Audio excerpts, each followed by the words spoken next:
салом алайкум бинандаҳои азизу гиромӣ, барномаи ахбор аст аз телевизиони Тоҷикистон. Дар студия Санавбари Абдулҳамид. тавре иттилоъ додем, асосгузори сулҳу ваҳдати миллӣ, пешвои миллат, президенти ҷумҳурии Тоҷикистон муҳтарам Эмомалӣ Раҳмон бо сафари расмӣ дар Конфедератсияи Швейтсария қарор доштанд. 7 ноябр дар шаҳри Сюрхи Конфедератсияи Швейтсария пешвои миллат муҳтарам Эмомалӣ Раҳмон бо дархости роҳбарияти Радиои Аврупои Озод, Радиои Озодӣ, президенти ин радио Ҷейми Флайро ба ҳузур пазируфтанд. Нимаи дуюми рӯзи 7 ноябр президенти ҷумҳурии Тоҷикистон муҳтарам Эмомалӣ Раҳмон бо сафари расмӣ ба ҷумҳурии Франсия ташриф оварданд. Дар фурудгоҳи Орли шаҳри Париж президенти мамлакат муҳтарам Эмомалӣ Раҳмонро намояндагони воломақоми ҷумҳурии Франсия самимона истиқбол гирифтанд. Дар доираи сафар пешвои миллат бо шоҳзода Карим Оғухони чор, намояндагони доираҳои илму фарҳанг ва санъати тоҷик дар Франсия ва бо намояндагони соҳибкорон ва сармоягузорони ҷумҳурии Франсия мулоқот намуданд. гузориши хабарнигорони мо. 7 ноябри соли 2019 дар шаҳри Сюрихи Конфедератсияи Швейтсария асосгузори сулҳу ваҳдати миллӣ, пешвои миллат, президенти ҷумҳурии Тоҷикистон муҳтарам Эмомалӣ Раҳмон бо дархости роҳбарияти Радиои Аврупои Озод, Радиои Озодӣ, президенти ин радио Ҷейми Флайро ба ҳузур пазируфтанд.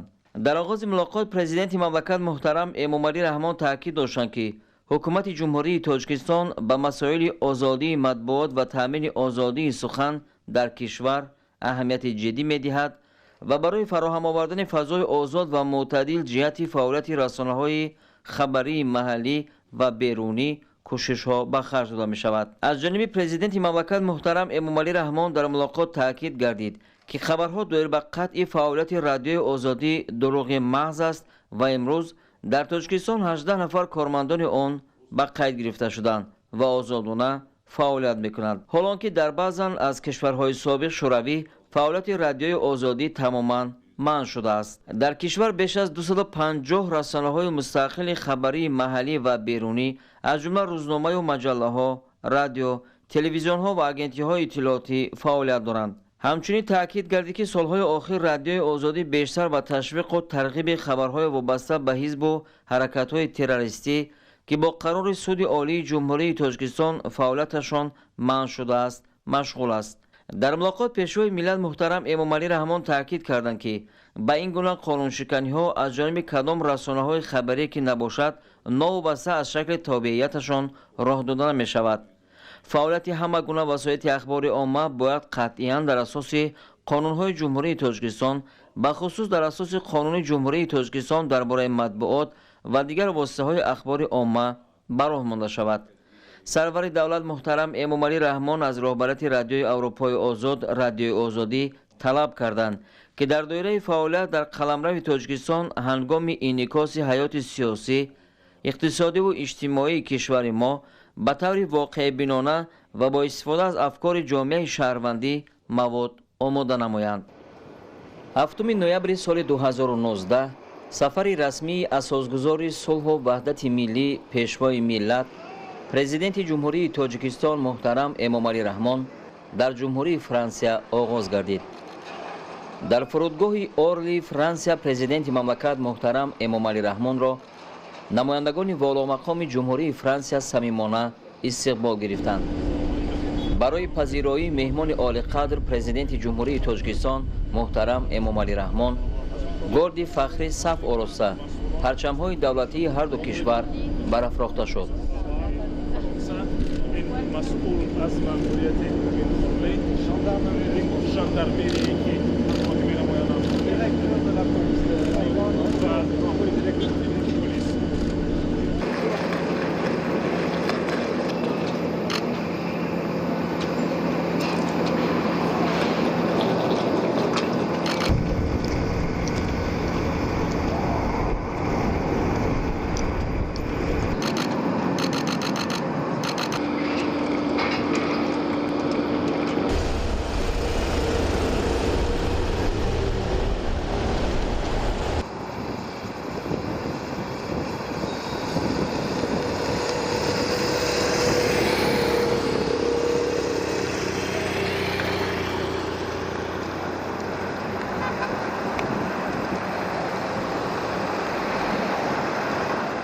7 ноябр дар доираи сафари расмӣ дар ҷумҳурии Франсия асосгузори сулҳу ваҳдати миллӣ пешвои миллат президенти ҷумҳурии Тоҷикистон муҳтарам Эмомалӣ Раҳмон дар шаҳри Париж бо шоҳзода Карим Оғохони чор мулоқот карданд.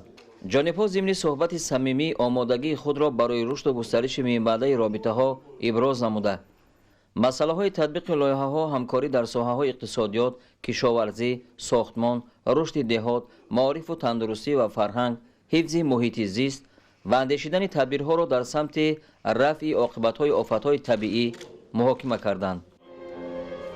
7 ноябр дар доираи сафари расмӣ дар ҷумҳурии Франсия асосгузори сулҳу ваҳдати миллӣ пешвои миллат президенти ҷумҳурии Тоҷикистон муҳтарам Эмомалӣ Раҳмон дар шаҳри Париж бо намояндагони доираҳои илму фарҳанг ва санъати тоҷик дар Франсия мулоқот карданд.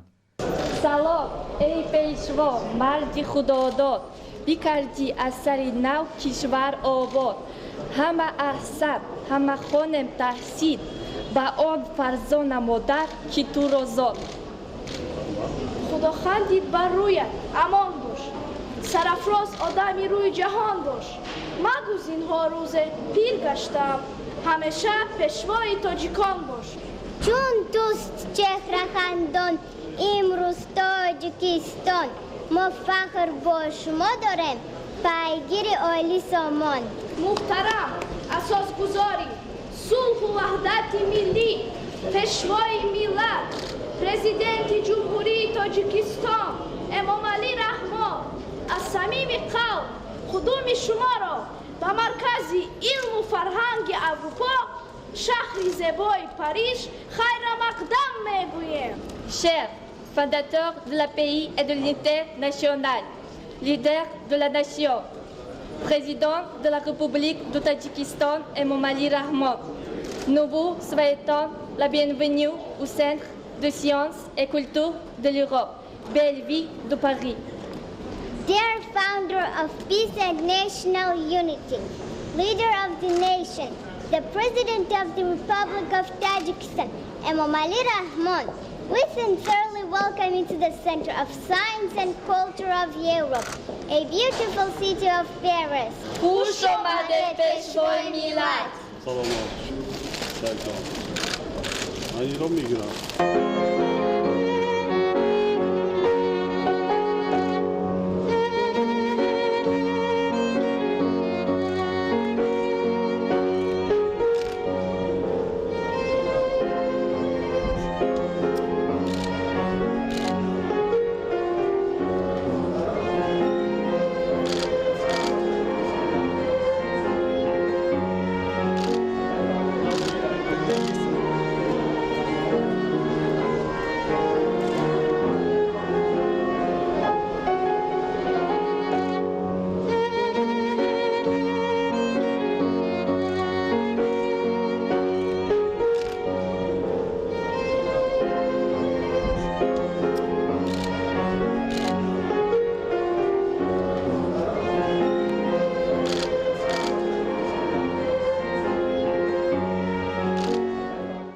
пешвои миллат муҳтарам Эмомалӣ Раҳмон аз имкони дидору мулоқот бо ҳамватанон изҳори хушнудӣ карда, бо онҳо дар бораи пешравиҳои ватан ва оид ба рӯйдодҳои муҳим дар кишвари маҳбубамон суҳбат карданд.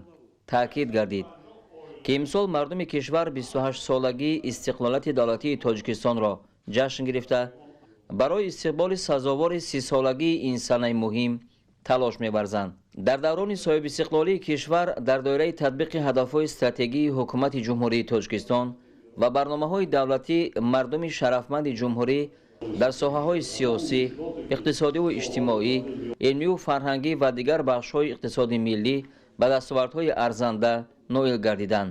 зимни суханронии президенти мамлакат муҳтарам Эмомалӣ Раҳмон дар бораи ташаббусҳои ҷаҳонии Тоҷикистон дар арсаи байналмилалӣ оид ба ҳалли мушкилоти глобалӣ, ҳамкории зичу пурсамари ҳукумати мамлакат бо аксари кулли кишварҳои олам ва ташкилоту созмонҳои бонуфузи ҷаҳонӣ андешаронӣ карданд. баъди суханронии президенти мамлакат муҳтарам Эмомалӣ Раҳмон байни пешвои миллат ва намояндагони доираҳои илму фарҳанг ва санъати тоҷик дар ҷумҳурии Франсия суҳбати самимӣ доир шуд. иштирокчиёни мулоқот ба сарвари давлат барои таваҷҷӯҳи беандозаашон нисбат ба ҳамватанон اظهار سپاس کردند.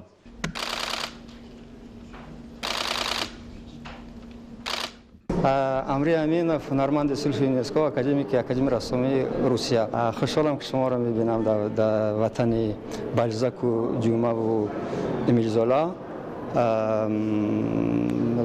زیر قریب از سال 1991 باز من در فرانسه هستم و با کار ایجاد مشغولم و کار زندگی من همیشه با یاد وطن، با سوی وطن و البته یاد وطن همیشه ما رو برای آموختن و آفریدن کلاسیکایمان تقویم میکند و از بچگی از کودکی من با ادبیاتمون شوق داشتم با همیشه با تاریخمون و امروز میتونم با سربلندی گویم که واقعا من توانستم از صدها بیشتر اثرهای آفرم که بخشیده به رومی و به رودکی و به حافظ و به سعدی و به ثنایی و عطار و به فردوسی و حافظ و دیگرانشون. اینها نظیر ندارند در دنیا. یگان ملتی نیست در دنیا که مثل ملت ما چنین بزرگان داشته باشد. لیکن قدر کردن اینها را من امروز از هر یک فرزند تاجیک میطلبم. برای چی؟ برای اینکه ما باید با اینها افتخار کنیم. ما به خاطر اینها باید در خیابان‌های بزرگ دنیا مجسمه‌هاشون را بذاریم و با سر بلند گوییم که ما فرزندان این ملت هستیم. ما نمایندگان و میراثبران این بزرگان هستیم. اگر ما این کارا رو نکردیم ما میراثبر اونها نیستیم، نمیتونیم بودن. و مقصد من، آرزوی من همین است که در پاریس، در دیگر شهرهای اروپایی، در قطعه اروپا و امریکا مجسمه اینا رو گذاریم. این کاری بی‌نظیر است و ما میتونیم واقعا با سر بلند در دنیا گردیم. ما سربلندترین ملت در دنیاییم و باید اینو قدر کنیم و باید دانیم و افتخار کنیم که ما فرزندان رودکی و حافظ سعدی هستیم. 7 نوامبر در دوره سفر رسمی در جمهوری فرانسه اساسگذار صلح و وحدت ملی پیشوای ملت پرزیدنت جمهوری تاجیکستان محترم امامعلی رحمان در شهر پاریس با نمایندگان صاحبکاران و سرمایه‌گذاران جمهوری فرانسه ملاقات کردند. در ملاقات دورنمای همکاری و امکانات اقتدار تاجیکستان و فرانسه برای گسترش مناسبت‌های تجارتی و اقتصادی محاکمه گردید. چاره‌بینی را با سخن مقدموی رئیس شورای صاحبکاران تاجیکستان و فرانسه کریستوف فانتن افتتاح کرد. پرزیدنت جمهوری تاجیکستان محترم امامعلی رحمان ضمن سخنرانی و معرفی امکانات سرمایه‌گذاری تاجیکستان ملاقات امروزه را عامل مهمی رشد و توسعه همکاری بین نمایندگان ساحه‌های گوناگون دو کشور دوست ارزیابی کردند. تأکید گردید که جانب تاجیکستان به سطح امروزه مناسبت‌های شریکی با فرانسه بهای بلند می‌دهد و رشد روابط سودمند با آن را در سیاست خارجی خود از سمت‌های مهم می‌شمارد. پیشنهاد گردید که برای به سطح نوبرآوردن مناسبت‌های سودمند تجارتی و اقتصادی و سرمایه‌گذاری دو کشور توسعه همکاری بین حکومتی در بخش‌های آینده‌دار از قبیل رشد منبع هیدروانرژتیک، انفراساختار ترانزیتی، صنعت از جمله صنعت سبک، خوراکواری و شیمیایی، ماشینسازی، متالورگی سیاه و رنگ، سیاحی، کارکرد محصولات از نیاز اکولوژی تازه کشاورزی تا به صادرات برآوردن آن عملی کرده شود. در جریان ملاقات مسائل همکاری در دایره شورای صاحبکاران تاجیکستان و فرانسه، مناسبت‌های تجارتی و اقتصادی بین شرکت‌های دو کشور بررسی گردیده، تأسیس اگنتی رشد فرانسه در تاجیکستان ضرور شمرده شد. تأکید گردید که عین حال در جمهوری تاجیکستان بیش از 20 شرکت و کارگاه‌های فرانسوی فعالیت پرثمر دارند. در جریان ملاقات با دایره‌های صاحبکاران و سرمایه‌گذاران فرانسه همچنین ذخیره‌های بوی طبیعی تاجیکستان از قبیل آب، سنگ‌های قیمت‌بها، متال‌های رنگه و سیاه، اینچنین دیگر کندنی‌های فایده‌ناک، امکانیت‌های بزرگ همکاری در بخش کشاورزی، پرورش میوه‌های بلندصفت، سبزیجات و پخته معرفی کرده شد. در چاره‌بینی از طرف فرانسه نماینده مخصوص وزارت امور اروپا و کارهای خارجی جمهوری فرانسه اوید با آسیای مرکزی، سفیر فوق‌العاده و مختار جمهوری فرانسه در تاجیکستان، راهبران شرکت‌های بانفوذ ایروبوس، کلوستر مانتیجن، فیوز، گروپ ایندیترا، سافران، شیور، تالس، Total, Tractable Engineering و مدف اینترنشنال برآمد کرده با پرزیدنت جمهوری تاجیکستان محترم امومالی رحمان برای فراهم آوردن فضای مساعد سرمایه‌گذاری بهای بلند دادند و هوسمندی خود را بهر اشتراک در رشد و گسترش اقتصادیات تاجیکستان ابراز داشتند. در آخر از دایره‌های صاحبکاری و سرمایه‌گذاری فرانسه دعوت به عمل آورده شد که به تاجیکستان تشریف آورده با امکانات‌های تجارتی و سرمایه‌گذاری کشور ما از نزدیک شناس شوند. در ملاقات بین جانب‌ها مباحثه خوب و دامنه‌دار برای دریافت راه‌های نوی همکاری تجارتی و اقتصادی صورت گرفت. در همین جا برای رشد و گسترش مناسبت‌های تجارتی سندهای نوی همکاری به امضا رسانده شد. یادداشت تفاهم عاید به همکاری میان کارخانه واحد دولتی تاج اینوست و اساسیاسیون مدف اینترنشنال جمهوری فرانسه. سازشنامه همکاری بین شرکت تالکوی تاجیکستان و شرکت فرانسوی فیوز با مبلغ 200 میلیون یورو در مرحله اول 52 میلیون یورو برای تجدید کارگاه انودپزی تالکو. مورد ذکر است که 45 سال قبل کارگاه انودپزی از طرف شرکت فیوز ساخته شده بود. سازشنامه سه‌جانبه همکاری بین شرکت تالکو، شرکت فرانسوی فیوز و شرکت آلمانی رید همر عاید به واردات تکنولوژی معاصر برای کارگاه انودپزی شرکت تالکو. سازشنامه همکاری بین شرکت ایروبوس اروپایی و شرکت هواپیمایی سامون ایر تاجیکستان عاید به وارد نمودن چرخبال‌ها. مورد ذکر است که شرکت سامون ایر الکی یک عدد چرخبال به تاجیکستان وارد کرده است و باز 5 چرخبال دیگر وارد می‌گردد. سازشنامه بین شرکت فرانسوی لابراتوار ایناتک اینترنشنال و جمعیت دارای مسئولیت محدود صفت فرمای تاجیکستان عاید به همکاری در ساحه فارماسیوتی. سازشنامه همکاری بین جمعیت دارای مسئولیت محدود امید جمهوری تاجیکستان و شرکت شیور گروپ جمهوری فرانسه عاید به تشکیل نمودن مرکز سودا در ناحیه باباجان غفور و ولایت سوخت. یادداشت تفاهم عاید به همکاری بین مؤسسه دولتی تشکل و رشد صاحبکاری تاجیکستان و مکتب تکنولوژی‌های اطلاعاتی و کمونیکاسیونی ایتک سکول اکول 42. My name is Kimon Sotiropoulos, Senior Vice President of... Меня зовут Кимон Сотиропоулос. Я являюсь старшим вице-президентом Аэробуса по странам СНГ и Центральной Азии. Мне очень приятно находиться с моим коллегой из Сомонера на данном мероприятии, которым я считаю, что мы заложим фундамент для долгосрочных отношений. И наше сотрудничество началось буквально 10 дней тому назад с поставкой вертолета Аэробуса в Таджикистан. И сегодня мы подписали меморандум, в котором говорится о расширении и продолжении нашего сотрудничества. Нашей целью является поставка 5 дополнительных вертолетов для Сомонера и модернизировать текущие самолеты, которые есть во флоте Сомонера, и представить самолеты Аэробуса А-320, А-321 и А-330. Мне очень приятно вновь говорить о том, что это начало нашего долгосрочного и хорошего партнерства. Bonjour, je m'appelle Frédéric Sanchez, je suis à la fois le Добрый вечер, меня зовут Фредерик Санчес. Я одновременно возглавляю Союз предпринимателей Франции Медеф Интернешнл и группу ФИВ.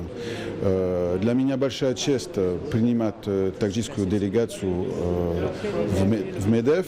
Сегодня мы подписали очень важный контракт для начала модернизации анодского производства алюминиевого завода. Это очень важный контракт, который будет в сотрудничестве с Талко уменьшить затраты анодов и улучшить условия производства алюминия, уменьшить загрязнение и производить более чистый алюминий. I'm Matthias Uhl from Riedel Company in Germany. Меня зовут Матаис У, я являюсь президентом компании Ридхаммер Германия. Мы специализируемся в производстве технологий для производства анодов в алюминиевых заводах. Мы также поставляли свою продукцию для улучшения производства в мировых компаниях мира. Это EGA, Альба, Русал для улучшения производства анодов, электродов и катодов. Мы побывали в Таджикистане на алюминиевом заводе. И нашей основной целью является улучшение производства анодов в компании Талко и увеличение его производства анодов при текущих мощностях. Мы благодарим за возможность проведения данного мероприятия и подписания контракта уважаемого господина президента Таджикистана Эмомали Рахмона и компанию Талко и ФИФ. идомаи ахбор. дар деҳаи бобоободи ҷамъияти деҳоти заргари ноҳияи кушониён бо дастгирии мақомоти иҷроияи ҳокимияти давлатӣ ва иқдоми якҷояи сокинон бинои иловагии муассисаи таҳсилоти миёнаи умумӣ рақами 60 сохта ба истифода дода шуд. мактаби нав аз 4 синфхона иборат буда барои хонандагони синфҳои ибтидоӣ пешбинӣ шудааст. гузориши хабарнигорони мо аз ноҳияи кушониён. با مورد بهره‌برداری قرار گرفتن بنای ایلوگی مکتب برای خوانندگان صنف‌های ابتدایی مؤسسه تعلیمی رقم 60 مشکلات فرزندان دهه باباآباد جماعت دهات زرگر ناحیه کشانیان برطرف گردید. تعلیمگاه نو از 4 صنفخانه عبارت بوده برای 80 نفر خوانندگان صنف‌های ابتدایی پیش بینی شده است. قبلا صنف‌های 1 تا 4 مکتب مذکور مسافت طولانی را برای رسیدن به مؤسسه رقم 60 طی می‌کردند. با دستگیری مقامات اجرایی حکومت دولتی ناحیه کشانیان شعبه معارف و خادمان دینی ناحیه بنای ایلوگی به استفاده داده شد. از نام والدان همین مکتب بچه‌ها که قریب 4 کیلومتر راه رو طی کرده به مؤسسه ما برای تحصیل گرفتن میرفتن مینداری بیان میکنیم. طور اشاره کرده شد مکتب نو در دایره نقشه شورابینی‌های مقامات اجرایی در رابطه با 30 سالگی استقلالیت دولتی جمهوری تاجیکستان سالهای رشد دهات سیاحی و هنرهای مردمی قامت افروخته. به همین مانند باز در ناحیه کشانیان تجدید و از نوسازی و ساخت و ساز صنفخانه‌های ایلوگی و دبستان‌های جدید جریان دارد. طور رهبریت ناحیه اصرار داشتن در زمینه دستگیری‌های حکومت جمهوری تاجیکستان در ناحیه کشانیان توجه به سمت مکتب و معارف بیشتر روانه گردیده برای همه‌جانبه کمال یافتن نورسان فضای مناسب علم آموزی فراهم ساخته می شود. ساکنان روستای مذکور برای چنین کمک و دستگیری و رفع مشکلات جای داشته قبل از همه به حکومت جمهوری تاجیکستان اظهار سپاسگزاری می‌کردند. بینندگان گرامی با رسیدن اطلاعات تازه شما را در نشرهای منبع اخبار همکارانمان آشنا خواهند کرد. سلامت باشید.